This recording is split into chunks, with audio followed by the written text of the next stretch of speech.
Hey, this is Dr. Berry. Let's discuss for just a few minutes if eating eggs is good for you or bad for you. Will eating eggs cause heart disease? Will eating 3 or more eggs a day cause you to have a heart attack? You may have seen some news in the media lately about this and a new research study, and I'm going to talk about this and how we should think about this, how it relates to our life, and if this research study was in fact meaningful at all. So, if you know someone who's worried about eating eggs, who thinks that eating eggs is bad for them, please consider sharing this video with them. You're welcome to share this on your Facebook page, on your Twitter, on your Instagram. You can share it in your low carb or keto groups. That you always have my permission to do that because it helps me to help so many other people. Now, let's talk about this. There's really three things that you should consider anytime a study like this comes out. I think first and foremost, we should always consider the common sense of the situation. If eggs were a new food that humans had never eaten before, then I think we should have research studies like this to determine are eggs good for us or bad for us. For example, canola oil was introduced into the human diet in about 1957. Now, we haven't done a lot of research to determine if the long-term use of canola oil in adult and in children, humans, we don't really have any research at all on whether that's healthy or not. And I think we should. I think that should be researched thoroughly, even though it has not. Eggs, on the other hand, have been around for a little while. We've been eating them for a long time. So the class of animals that we call birds actually developed back in the Jurassic period of time. And so scientists tell us that birds have been around and laying their eggs for 140 million years. And we as a species, Homo sapiens sapien, have been eating those eggs. All mammals love the eggs of birds, but humans have been eating bird eggs for at least a quarter of a million years. And so for science to suddenly pop up starting back in the 70s or 80s saying, oh, eggs are bad for you, you better have some damn good research to back that up before you even say such a thing that flies in the face of common sense and flies in the face of our ancestral diet that we've eaten our entire existence as a species. Birds live on every continent of the world. They live on every continent that human beings live on. And human beings have eaten the eggs of birds, including chickens, forever. So you better have some good research if you're going to tell me that eggs are suddenly bad for me. And you may remember the flip flop, for forever, people thought eggs were a gift from the creator. They're very good for you. Then in the 50s, 60s, 70s, all of a sudden, eggs were bad for you.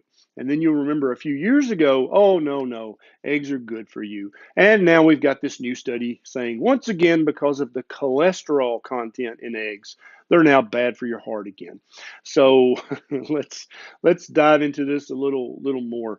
So if a researcher wants to prove that an ancestral food that humans have eaten forever is bad, you can't just do an observational study of the weakness that this study was. And I'll get into the study in just a minute. You won't believe how this study was actually done. And so it would be like if a researcher came on CNN, Fox News, MSNBC, Newsweek, Time, and said, "Oh, water's bad for you."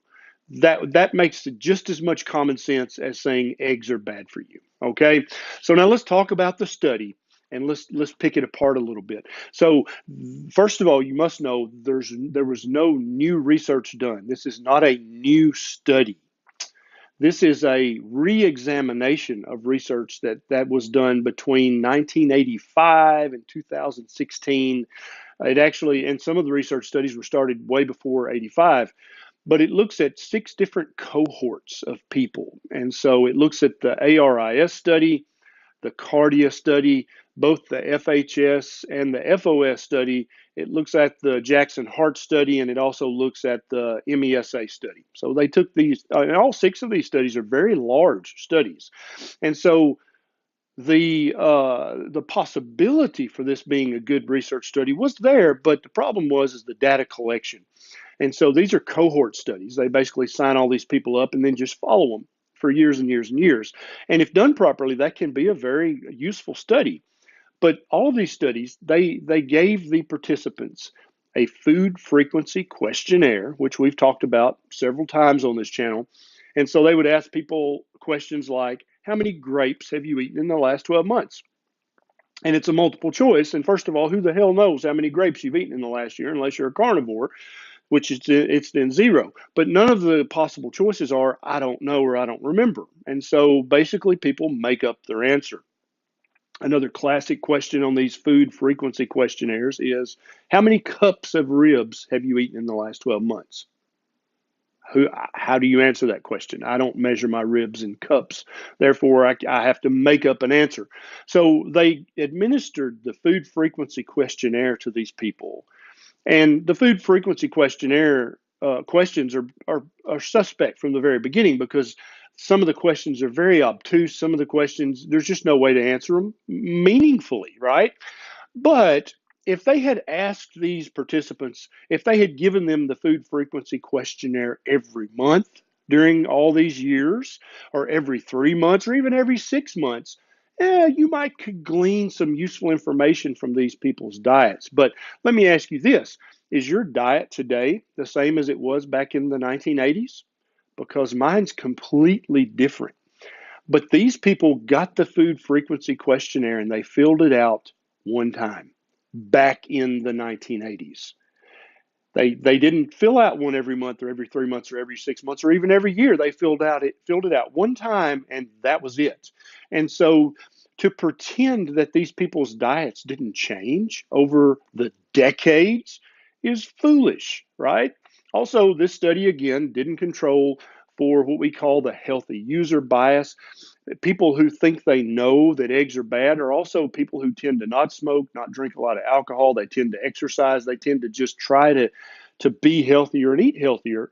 And so that bias is not controlled for in this study. They didn't control for many other biases, including the biases of the researchers. And so this researcher basically went back and looked at these 6 studies, which are already completed research, but all the data is in a database. And so you can ask this database different questions, and then magically you've got a new study that you can publish. Very concerning way of doing science there.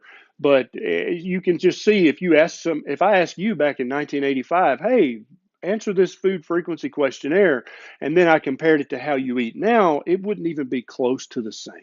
Just like if I took a picture of you back in the 1980s and compared it to how you look now, it wouldn't be the same at all. So it's really just a foolishly done study. And it makes me worry because do the major news outlets, do they not have science editors anymore? Because they should catch this and go, this is a very poorly done study. It's very weak. It really doesn't show or prove anything at all. It's an observational study. So if it were done appropriately, it might show association or correlation, but it could never prove anything. And so the news media, just anything that comes out like this, they grab it and they publish it, I think, because it's clickbait and they know they're going to get millions of views from people trying to see what science is up to now. But what's even more worrisome to me is that this was published in the Journal of the American Medical Association. Does the American Medical Association journal, does it also not have science editors or medical editors? Because this study shows nothing and proves nothing. The odds ratio from the data is about 1.1, which if you know about statistics and odds ratios, that's about the same strength of evidence as flipping a coin. It means nothing. And so this is a study done on no new research, which shows nothing, proves nothing, and really doesn't even show any correlation because the odds ratio is so freaking weak. What's going on, AMA? I mean, have you run out of science that you can publish? Have you run out of new, big pharma pills you can talk about? I'm not real sure what they're doing over at JAMA, but I think I understand now why the membership in the American Medical Association has been declining slowly year over year and now declining much more recently. I wouldn't blame doctors if even more of them don't cancel their subscription to JAMA and not and cancel their membership to the AMA because they're really not helping us at all with this kind of research. And I feel like air quotes are appropriate there. So don't worry about this study. This study is ridiculous. Eat your eggs. Eggs are a gift from the Creator, a gift from birds for us. Eggs are good for you. Eggs are almost a complete human food. You could live on eggs alone for decades and be healthy and happy and look great. So, yeah, this study's done. If you enjoyed this video and you'd like to see more like it, please consider clicking that subscribe button and the little bell button right beside it. It's there. I can never remember. And then also, as you can tell from this video, I'm never going to be sponsored by big food or big pharma or big medicine. The American Medical Association will never pay me as a consultant. That's not going to happen. I make these videos for just regular folks, and that's who I would like to get my support from. And that way, you know, my aim is always true and my mission is always ethical and moral. So if you'd like to help me make more videos like this, you can click my Patreon link. It's down below. It's a very quick sign up, and you can throw a buck or two my way so that I have more time to destroy ignorant studies like this and bring you more common sense, ancestrally based, and research based health recommendations. This is Dr. Berry. I'll see you next time.